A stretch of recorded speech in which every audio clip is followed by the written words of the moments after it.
Assalamualaikum warahmatullahi wabarakatuh. Selamat pagi adik-adik mahasiswa semua. Semoga hari ini kita masih diberikan nikmat sehat oleh Allah Subhanahu wa taala sehingga kita bisa mengikuti perkuliahan pada hari ini dengan baik. Baik, kita lanjutkan materi kita. Kalau kita kemarin sudah mempelajari tentang perhitungan konsentrasi, maka hari ini kita lanjutkan dengan pembuatan larutan, yaitu aplikasinya. Nah, CPMK yang hendak kita capai dalam pembelajaran kali ini yaitu mahasiswa mampu mengetahui jenis dan kegunaan media reagensia, cara pembuatan, pengenceran, dan pengujian kualitas media reagensia untuk dapat digunakan pada analisa laboratorium dengan standar pembuatan yang telah ditentukan. Kita bahas satu persatu. Larutan. Larutan adalah campuran homogen yang komponennya terdiri atas pelarut dan zat terlarut atau yang kita kenal dengan istilah solvent dan solut. Kalau solvent itu adalah pelarutnya, kalau solut itu adalah zat terlarutnya. Nah, kalau misalnya saya ambil contoh itu larutan gula, itu yang menjadi solventnya adalah airnya, sedangkan yang menjadi solutnya itu adalah gulanya. Nah, mungkin Anda bisa mengambil contoh-contoh larutan yang lain. Saya ambil larutan gula yang mungkin sering Anda temukan gitu ya. Kemudian mengapa larutan itu bisa terjadi atau bisa terbentuk? Larutan dapat terjadi karena adanya gaya tarik antar molekul solvent dan solut. Jadi ada gaya tarik-menarik antara aqueous atau airnya tadi dengan gulanya. Nah, kemudian larutan itu ternyata ada penggolongannya, digolongkan menjadi dua, yaitu larutan zat padat dalam cairan dan larutan cairan dalam cairan.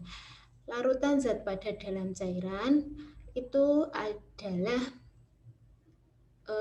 pada larutan jenis itu gaya tarik antara solut itu lebih dominan.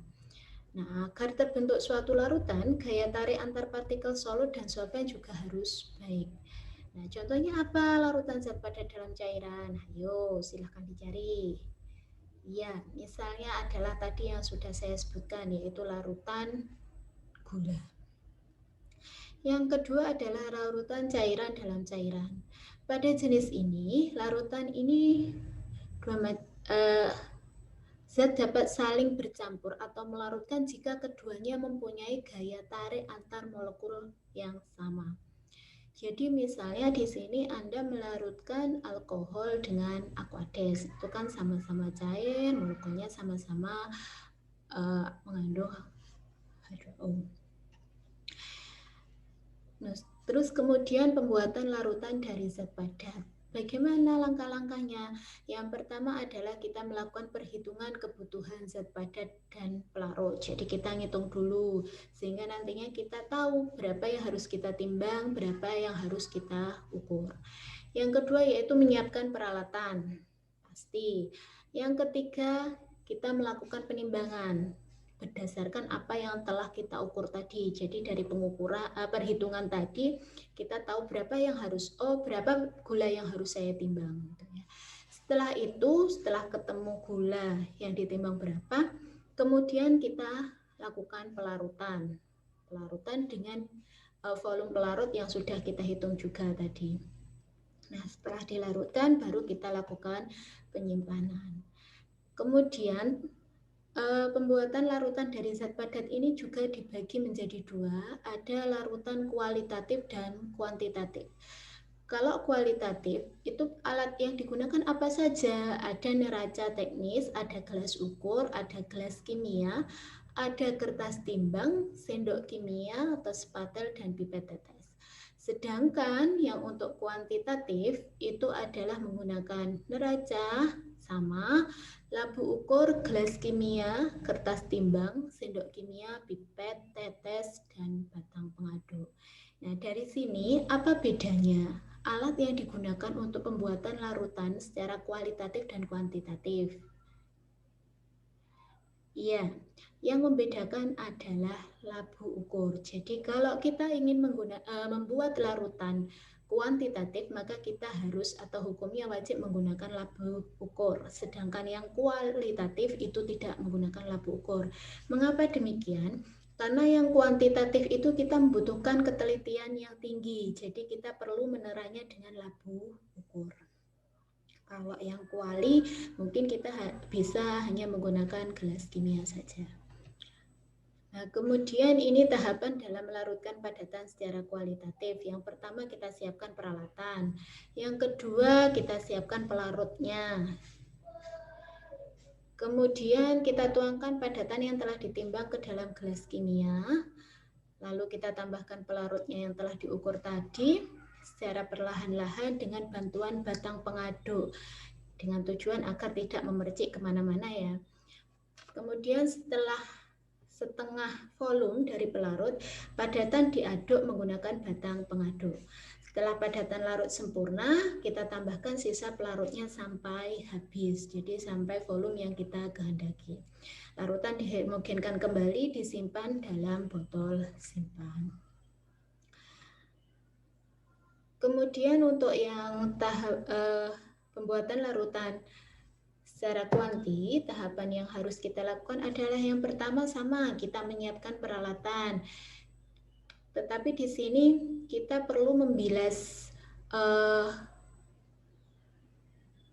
wadah yang akan kita gunakan dengan pelarut, karena kita di sini adalah tujuannya membuat larutan secara kuanti, jadi yang memerlukan tingkat ketelitian yang tinggi. Nah, setelah itu kita pasang corong pada labu ukur, karena labu ukur itu kan mulutnya kecil, jadi kalau kita langsung menuang takutnya nanti pasti tumpah atau bagaimana, sehingga kita memerlukan bantuan corong. Kemudian kita tuangkan padatan yang telah ditimbang melalui corong tersebut. Setelah padatan sudah kita masukkan dalam labu ukur, itu kita tambahkan pelarut menggunakan bantuan corong juga. Sekaligus kita bertujuan untuk membilas sisa-sisa padatan yang tertempel di corong juga di lehernya labu ukur. Nah, setelah itu kita nambahkannya sedikit ya, sampai setengah volume dulu. Lalu kita lakukan homogenasi dengan cara kita mengocok melingkar gitu ya. Karena tidak mungkin kita menggunakan batang pengaduk karena mulutnya labu ukur itu kecil. Nah, setelah padatan larut sempurna, kita tambahkan pelarut sisanya sampai kurang lebih 1 cm di bawah garis tanda atau tanda tera. Nah, setelah itu bagaimana? Kita keringkan bagian di atas tanda tera dengan menggunakan kertas saring. Jadi dinding-dinding lehernya kita keringkan terlebih dahulu. Kemudian setelah itu kita menambahkan pelarut dengan bantuan pipet tetes sampai tanda tera. Jadi kita gunakan pipet tetes biar kita tidak akan terjadi kelebihan. Kalau kita tetap menuangkannya nanti bisa kelebihan dari tanda tera ya. Kalau dengan pipet tetes kan kita bisa mengontrolnya. Setelah itu kemudian kita tutup labu ukur dan membolak-balikkannya sampai benar-benar tercampur homogen. Kemudian larutan kita simpan dalam botol simpan. Nah, botol simpan itu harus berisi apa sih labelnya? Botol simpan atau label botol simpan itu harus berisi keterangan nama larutan, konsentrasi larutan, tanggal pembuatan larutan. Jadi bisa jelas misalnya NaOH, konsentrasinya berapa? 1 molar. Kapan tanggal dibuatnya? Misalnya hari ini 19 Juli 2021 misalnya seperti itu. Sehingga nantinya kita tahu usia larutan itu.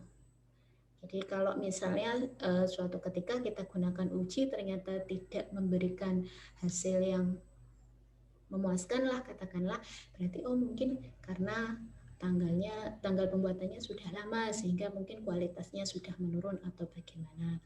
Nah, untuk nama dan konsentrasi itu tadi juga biar kita lebih jelas ya, tidak akan ketukar-tukar. Nah, di sini nama pembuat tidak usah dicantumkan ya.